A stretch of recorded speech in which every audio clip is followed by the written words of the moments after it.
अस्सलामुअलैकुम वरहमतुल्लाहि वबरकातुहू। अल हिकमा digital world में आपको खुश आमदीद कहते हैं। आप हमारी वीडियोस को पसंद कर रहे हैं, जज़ाकुमुल्लाहु खैरन कसीरा।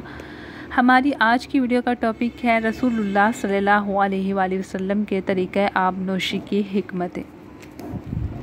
सही मुस्लिम में सैयदना अनस बिन मालिक रज़ियल्लाहु ताला अन्हु से हदीस मरवी है। इन्होंने बयान किया, रसूलुल्लाह सल्लल्लाहु अलैहि वसल्लम 3 सांस में पानी पीते थे और फरमाते कि इससे बड़ी सैराबी यानी कि सैर होना और खुशगवारी यानी खुशी और बीमारियों से नजात मिलती है। इसको रवायत किया मुस्लिम में किताबुल अशरिबा बाबुशरब मिन ज़मज़म क़ाइमा। शारे और हामलीन के नज़दीक यहाँ पे शरब से मुराद पानी है यानी शराब। यतनफ़्फ़सु फ़िश्शराब यानी 3 सांस लेकर पानी पिया। और यतनफ़्फ़सु फ़िश्शराब का मायने ये है कि पानी का प्याला मुंह से हटाकर दोबारा लेना, फिर दोबारा मुंह लगाकर पानी पीना। जैसा कि एक दूसरी हदीस में इसकी सराहत की गई है कि जब तुम में से कोई पानी पिए तो प्याले में सांस ना ले, बल्कि प्याले को मुंह से अलग करके सांस ले। इस तरीक़ा शरब में बड़ी हिकमतें और अहम फ़ायद हैं। चुनाचे आप सल्लल्लाहु अलैहि वसल्लम ने इन अल्फाज में इन हिकमतों को बयान फरमाया कि यह तरीक़ा बड़ी आसूदगी वाला, पूरी तरह नफ़ा बख्श और शिफा देने वाला है।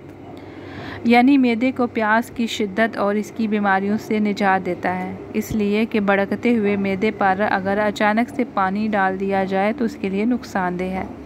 पहली मर्तबा से जो सुकून नहीं मिला था दूसरी मर्तबा मिल जाता है। अगर दूसरी मर्तबा में सुकून ना हुआ हो तो तीसरी दफ़ा इसकी तलाफ़ी हो जाती है और इससे हरारत मैदा भी बाकी रहती है। इसलिए कि ठंडक अगर एक ही मर्तबा पहुंच जाए और एक ही अंदाज में, इससे मैदे के सर्द पड़ जाने का अंदेशा होता है। और हरारत से ज़िंदगी है, बरूदत से मौत है। दूसरी बात यह है कि मैदे की सैराबी हरारत तशनगी के यकायक बरूदत से आशना होने की वजह से नहीं होती, बल्कि सैराबी बतदरीज आहिस्ता आहिस्ता इस्तेमाल होती है, इसलिए कि कई बार में इसका हिजान ख़त्म होता है। और अगर तशनगी ख़त्म भी हो जाए तो पूरे तौर पर नहीं होती यानी प्यास, बल्कि रफ्ता रफ्ता और बतदरीज इस्तेमाल से पूरी तरह प्यास बुझ जाती है। हमारा जिस्म जो है वो 70% पानी के ऊपर है, यानी इसका 70% जो हिस्सा है 70% हिस्सा पानी पर मुश्तमिल है। इंसान में यानी पानी की इतनी ज़्यादा ज़रूरत है कि वो इसके बगैर ज़िंदा नहीं रह सकता। आँखों से जो आंसू निकलते हैं वो नमकीन पानी होता है और पानी की ही शक्ल है। और इंसान को हमेशा साफ़ पानी पीना चाहिए क्योंकि वो हमारे बदन को जाके फासद मादों से साफ़ करते हैं। और मैदा अगर ठंडा हो जाता है तो इससे ये होता है कि कभी ऐसा भी होता है बहुत ज़्यादा मैदा ठंडा हो जाए तो इंसान मर भी जाता है। तो इसलिए ये हिकमतें हैं कि पानी को आहिस्ता आहिस्ता पिया जाए और रफ्ता रफ्ता पिया जाए, ताकि जैसे कि देखें मौसम जो है वो आहिस्ता आहिस्ता बदलते हैं। एकदम से गर्मी या एकदम से बर्फ़बारी पड़ना शुरू नहीं हो जाती, क्योंकि इंसानी फ़ितरत को अल्लाह ताला ने एक स्लो प्रोसेस के ज़रिए से बढ़वान चढ़ाया है। तो इसी तरह से नीज़ ये तरीक़ा नतीजा के एतबार से बहुत मुनासिब है। फिर इसमें यह भी है कि तिब्बे यूनानी के अंदर अल्हम्दुलिल्लाह पानी से बहुत से तरीक़ों को इख्तियार करते हुए इसे इलाज किया जाता है।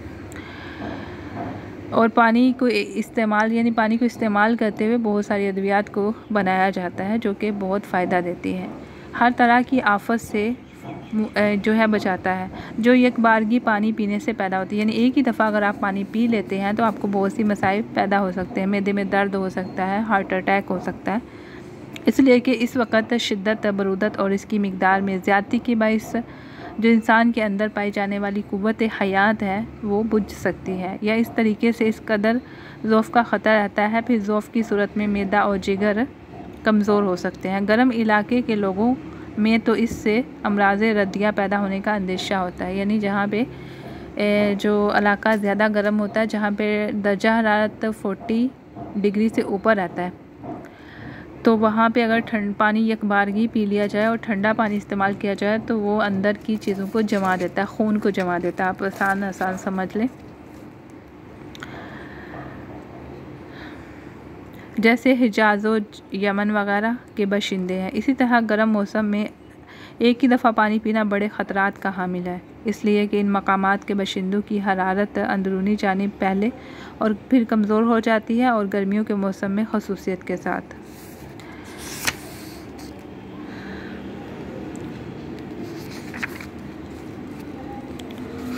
अगर एक बारगी पानी पी लिया जाए तो इससे बहुत से ख़तरात लाहक हो जाते हैं। पानी की ज़्यादती की वजह से ग़िज़ा की नाली में बंदिश पैदा हो सकती है, जिससे अछू की बीमारी लगने का ख़तरा होता है। अगर सांस लेकर ठहर गया फिर पानी पिया तो इससे ख़तरा बाकी नहीं रहता। एक फ़ायदा ये भी है कि जब पानी पीने वाला पहली मर्तबा पानी पीता है तो गर्म बुखारात, जिस्म के जो गर्म बुखारात हैं वो कल्ब और जिगर पर होते हैं। इस जगह आब सर्द पहुंचने की वजह से ऊपर की तरफ बाप की शक्ल में उठते हैं, जिसकी वजह से तबीयत इसको दफ़ा करती है। मगर जब एक ही दफ़ा पानी पी लिया जाए तो इधर ठंडा पानी जाता है, उधर बुखारात आते हैं। बुखारात यानी जैसे भाप उठती है इसी तरह से, और दोनों एक दूसरे की मदाफ़त में टकरा जाते हैं, जिसकी वजह से अछू लग जाता है। इस तरह पीने वाले को पानी से पूरी तरह सैराबी नसीब नहीं होती और ना खुशगवारी हासिल होती है। अब्दुल्ला बिन मुबारक और बहकी वगैरह ने नबी करीम सल्लल्लाहु अलैहि वसल्लम से रवायत नकल की है। आप सल्लल्लाहु अलैहि वसल्लम ने फरमाया, जब तुम में से कोई पानी पिए तो इसे ठहर ठहर कर चुस्की ले कर पिए और गटागट ना पिए, क्योंकि इससे जिगर की बीमारी और दर्द जिगर होता है। अब देखिए, आपके इर्द गिर्द इतने मरीज़ होंगे कि जिनको दर्द जिगर होगा, जिगर की बीमारी होगी, आप उनको इस्लाह कर सकते हैं, क्योंकि ये अगर आप हदीस को आगे पहुंचाते हैं तो आपकी ज़िंदगी में ईमान की तो ताज़गी तो नसीब होगी ही, लेकिन नबी करीम सल्लल्लाहु अलैहि वसल्लम की सुन्नत को ज़िंदा करने का सवाब भी मिलेगा।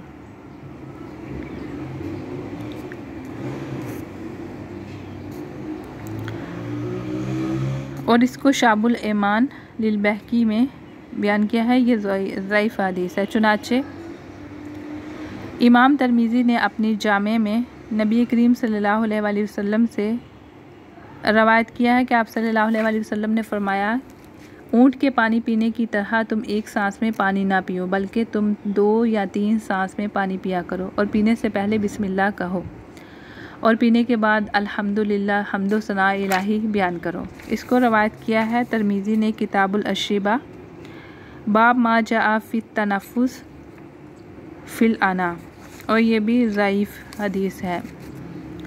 खाने पीने के शुरू में तस्मिया और खाने के बाद हम्दे बारी ताला हम्दोसना में इसके नफ़ा और खुशगवारी के लिए अजीब व गरीब तासीर है, और इसके ज़रर के दफ़ा में भी इसका बड़ा हाथ है। इमाम अहमद बिन हम्बल फरमाते हैं कि जब खाने में 4 बातें इकट्ठी हो जाएं तो समझ लो खाना मुकम्मल हो गया।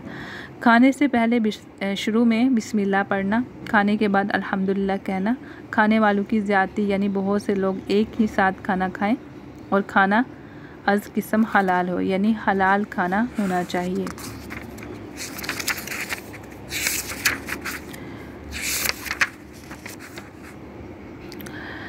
तो इसलिए हमेशा इन तरीक़ों को अपनाना चाहिए। और इसमें एक बड़ी हिकमत ये भी है कि अगर आप खाना खाने से पहले बिस्मिल्लाह पढ़ लेते हैं, दाएं हाथ से खाते हैं, अपने हाथ की 3 उंगलियों से खाते हैं, तो इससे शैतान जो है वो दूर हो जाता है खाने से, और वो खाना मोमिन के लिए उसके बदन की ग़िज़ा बनता है।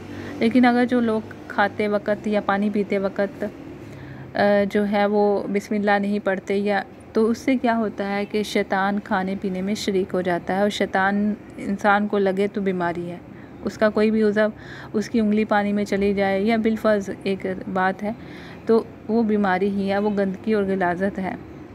जब हम कोई भी नेमत अल्लाह ताला हमें देता है, चाहे वो ठंडा पानी है या सांस लेने की नेमत है या खाना खाने की नेमत है, वो देता है, तो उसके बाद हर नेमत की तकमील के बाद अल्लाह ताला का शुक्र अदा करना चाहिए, क्योंकि शुक्र अदा करना नेमतों को ज़्यादा करता है और हमेशा दवाम बख्शता है, यानी ज़्यादा देर तक रखता है। शैतान अल्लाह ताला की नाशुक्री करता है और अहले ईमान का ये शेवा है कि चाहे वो गुर्बत में हो, चाहे वो इफलास में हो, हर हाल में अल्लाह का शुक्र अदा करो, क्योंकि क़यामत के दिन छोटी से छोटी नेमत के बारे में भी पूछा जाएगा कि क्या आपने अल्लाह का शुक्र अदा किया है। अब हम उस नेमत का बदल तो नहीं दे सकते, क्योंकि इंसान कुछ भी नहीं है भी बहुत कुछ लेकिन कुछ भी नहीं है। तो हम तो सिर्फ़ शुक्र से ही, शुक्रगुजारी से अल्हम्दुलिल्लाहि रब्बिल आलमीन, अल्हम्दुलिल्लाहि अला कुल्ली हाल, यानी इन्हीं अल्फाज से ही शुक्र अदा कर सकते हैं। लेकिन शैतान रोकता है इंसान को कि वो शुक्र ना करे, वो अपने रब का नाशुक्रा बन जाए। और कुफ्रान नेमत बहुत बड़ा गुनाह है। 3 गुनाह बहुत बड़े हैं, शिरक है, कुफ्रान नेमत है और नफाक है, यानी मुनाफ़क़त। तो इस कुफ्रान नेमत से बचा जाए। मैंने ऐसे बहुत से लोगों की ज़िंदगियों को देखा है जिनके पास अल्लाह ताला ने बहुत कुछ दिया, लेकिन वो उसका शुक्र अदा नहीं करते थे, वो सब नेमतें उनसे छिन गई।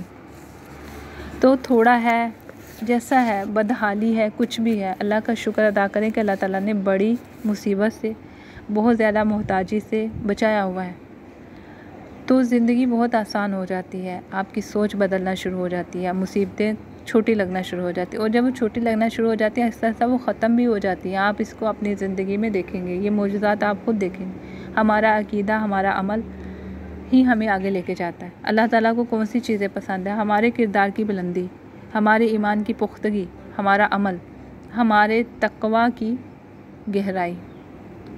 तक़वा जो है वो कामयाबी का शॉर्टकट है। आप देखिए, इंशाल्लाह मैं रिज़्क़ के ऊपर, बहुत से लोग मुझसे जो है वो कहते हैं, मैसेजेस करते हैं कि आप बताएं कि किस तरह से रिज़्क़ की कमी को पूरा किया जाए, रिज़्क़ में कैसे कशादगी आती है। इंशाल्लाह इसके ऊपर एक वीडियो ज़रूर बनाएंगे और पूरी जो है वो एक पूरे तरीके से उसको बयान करेंगे, ताकि जिस तरह मैं बहुत से लोगों को बताती हूँ, अल्हम्दुलिल्लाह उनके हालात बदल भी जाते हैं जो अमल करते हैं।